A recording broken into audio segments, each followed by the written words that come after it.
जे के लिए इस पर आप देख रहे हैं पहली खबर। जम्मू कश्मीर बीजेपी के तर्जमान अल्ताफ ठाकुर ने कहा है कि पीडीपी ने कोई मंशूर जारी नहीं किया है, बल्कि ये फरेब, झूठ और झूठे वादों का पंफलेट है।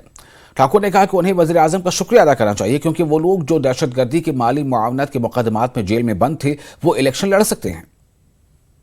अल्ताफ साहब, आज पीडीपी का मैनिफेस्टो आया है और देखा हमने, उन्होंने जो पहला ही लाइन लिखा हुआ है मैनिफेस्टो पे, उन्होंने कहा है कि कश्मीर जो है उसको एक ओपन जेल में तब्दील कर दिया गया है। ये पीडीपी का मैनिफेस्टो जो है झूठ का पलंदा और धोखे की एक छोटी सी पंपलेट है। दगा किस तरह से और कश्मीरियों करे उसकी एक छोटी सी एक पंपलेट है। जहां तक ये कह रहे कि कश्मीर को हमने ओपन जेल बनाया, इनको शुक्र करना चाहिए मोदी वाली गवर्नमेंट का कि आज जो रिलीज टेररिस्ट्स है, जो पीएसए काट के आई, जो आर्म्स एमिनेशन एक्ट के तहत अंदर गई थी और टेरर फंडिंग में अंदर गई थी, वो भी आज श्रीनगर कॉन्स्टिट्यूंसी से इलेक्शन लड़ रहा है। ये है डेमोक्रेसी, ये है right to speech, right to expression, जो पिछले 10 साल में हिंदुस्तान में बदला है, जो मोदी जी और अमित शाह ने बदलाया। और इसी को ये क्या प्रेजेंट समझते हैं? प्रेजेंट से निकले हुए लोगों को इलेक्शन में इजाजत देना, इसी को डेमोक्रेसी कहते हैं। अच्छा, ये बताइए कि एक और लाइन है उनकी जो मैनिफेस्टो में उनकी आती है, कहती है कि जितने भी यहाँ पे डिसीजंस लिए जाते हैं, छोटे बड़े, भले वो बिजनेस से रिलेटेड हो या इंफ्रास्ट्रक्चर से रिलेटेड हो, नेचुरल रिसोर्सेज से रिलेटेड हो, वो बीजेपी या आप कह लीजिए कि सेंटर से ही होके आते हैं। देखिए, शायद महबूबा समझती है कि कश्मीर पाकिस्तान का हिस्सा है, तो क्या वो ये चाहती है कि पाकिस्तान से डिसीजन आए, इस्लामाबाद से डिसीजन आए, या गुपकार जो गठबंधन था या गुपकार किसी जो डिसीजन आते थे, वो वक्त अब बीत चुका है। ना 370 रहा और न यहाँ वो पाकिस्तान वाला झंडा रहा और न पाकिस्तान के सपोर्टर रहे। काले आती थी इस्लामाबाद से, जो कैलेंडर्स आते थे, शायद महबूबा जी को उसी की आदत पड़ी है, क्योंकि नेचर में होता है, जिसको आप सपोर्ट करेंगे आप उसी की बात करोगे। शायद वो एक्सपेक्ट कर रही है कि इस्लामाबाद से डायरेक्शन आए और इस्लामाबाद से यहाँ कश्मीर के लिए फैसले आए।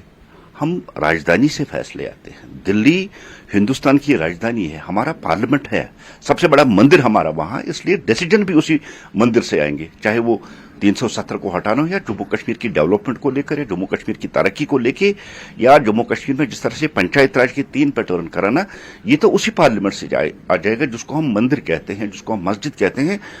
इस्लामाबाद से सिर्फ आतंकियों को फरमान आते हैं और शायद महबूबा जी अभी उसी आलम में है कि अब भी वो शायद समझती है कि यहाँ के लोग जो है वो पाकिस्तान की सुनेंगे या इस्लामाबाद की सुनेंगे।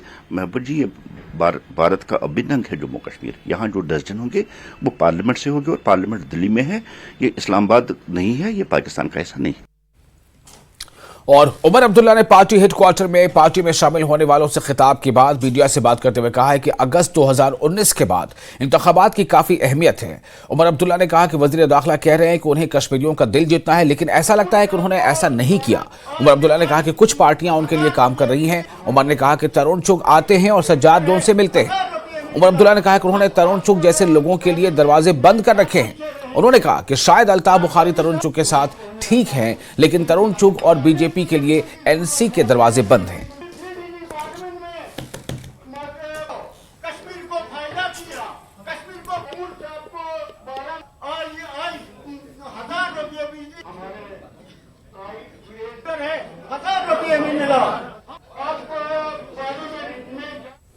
मतलब अपने आप में इन जो इंतखाबात हैं, इनकी अहमियत जो है उसको आप इस तरह से आप देखें कि अगस्त 2019 के बाद जो है ये पहली मर्तबा है कि यहाँ पे पार्लियामेंट के इलेक्शन हो रहे हैं। उसके साथ साथ 2019 में बीजेपी ने तमाम सीटों पे उस वक्त उम्मीदवार उतारे थे। इस बार अब होम मिनिस्टर साहब कहते हैं कि हम पहले लोगों के दिल जीतेंगे और फिर जो है उम्मीदवार खड़ा करेंगे। तो इसका सीधा ये मतलब है कि वो लोगों के दिल जीत नहीं पाए, कि 2019 के फासला जो है उससे लोग ज्यादा नाराज हुए, उनसे ज्यादा दूर हुए। और अब हमारी कोशिश ये रहेगी कि हमारे जो 3 उम्मीदवार हैं, साउथ कश्मीर से, सेंट्रल कश्मीर से, नॉर्थ कश्मीर से, कि हम ज्यादातर जो वोटर हैं उनको अपनी तरफ लाने में जो है कामयाब हो जाएं। बीजेपी अगर मैदान छोड़ जाती तो वो अपने आप में काफी मायने रखती, लेकिन उन्होंने मैदान नहीं छोड़ा है, वो सिर्फ पीछे से अब लगाम पकड़े हुए हैं। पिछले दिनों तरुण चुग का आना, यहाँ पे कुछ सियासी पार्टियों से उनका जो है मीटिंग करना और उसके बाद इस तरह के बयान। अब जब होम मिनिस्टर साहब तकरीर करते हैं तो नेशनल कॉन्फ्रेंस और कांग्रेस इंडिया गठबंधन को हराने की बात करते हैं। यहाँ जो फिलहाल जो और रीजनल पार्टीज हैं, चाहे वो पीसी हो या दूसरे हों, उनके हार की बात जो है होम मिनिस्टर साहब नहीं करते। तो उसी से आपको पता चल जाता है कि बीजेपी की तार जो है किन लोगों